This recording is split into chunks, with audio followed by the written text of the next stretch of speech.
Hey guys, PepperAmmy here, and this week we are going to take a look at the Millionaire's cheesecake. Now to start off, we are going to need the base.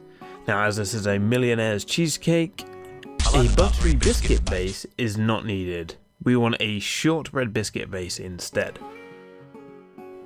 Now to make that, we will need 125 grams of plain white flour, 40 grams of caster sugar, and 90 grams of butter.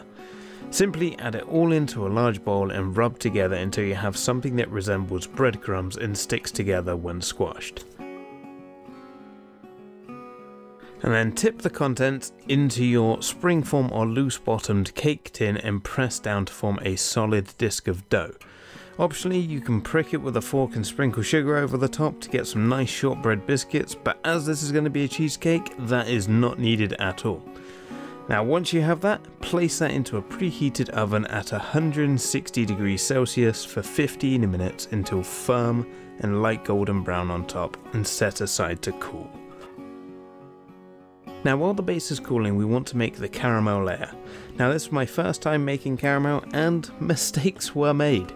Now for this we want to add 1 can, or roughly 397 mils of condensed milk, 50 grams of butter and 50 grams of light brown sugar to a cold heavy bottomed pan, and bring the temperature up slowly to a boil and simmer for around 5 minutes until thickened, constantly stirring. Now this is where I made my mistake. I used a light hot pan and my sugar instantly burned and completely ruined the caramel before I could even start. Now once you have a nice thick caramel, you want to reserve around 175 grams of it and let cool to one side.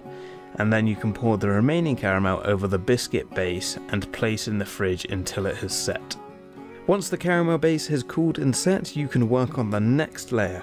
For this you will need 300 grams of cream cheese and the cooled caramel from earlier that you want to mix together in a large bowl.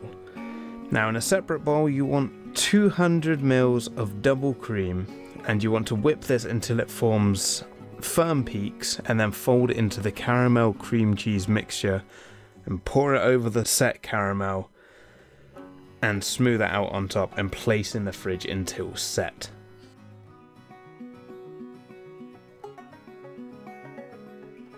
Now once the cream cheese layer has set, you want to gently melt 100 grams of dark chocolate in a bowl in the microwave, mixing every 10 to 15 seconds until fully melted and smooth. And then into that you want to pour 125 mils of double cream, just a little bit at a time, and mix until smooth and fully incorporated. And then spoon that over the top of the cheesecake, gently smooth the surface, and then to that you can also add additional decorations on top. I chose to use some of the remaining chocolate, and I used a vegetable peeler just to add some fine chocolate curls over the top. Now once again, and for one final time, we want to place this back in the fridge until the top layer has set. Now all the waiting is over. Grab a plate and a sharp knife and get a slice of this delicious cheesecake. Now I was really happy how this turned out. It was my first time making caramel and ganache topping, and apart from the little hiccup with the caramel, I think it went pretty well. So it's pretty easy recipe to do. Now let me know in the comments below if you liked the video, and show your support with a subscription to get more content weekly like this. Thanks for watching, and I hope to see you next time.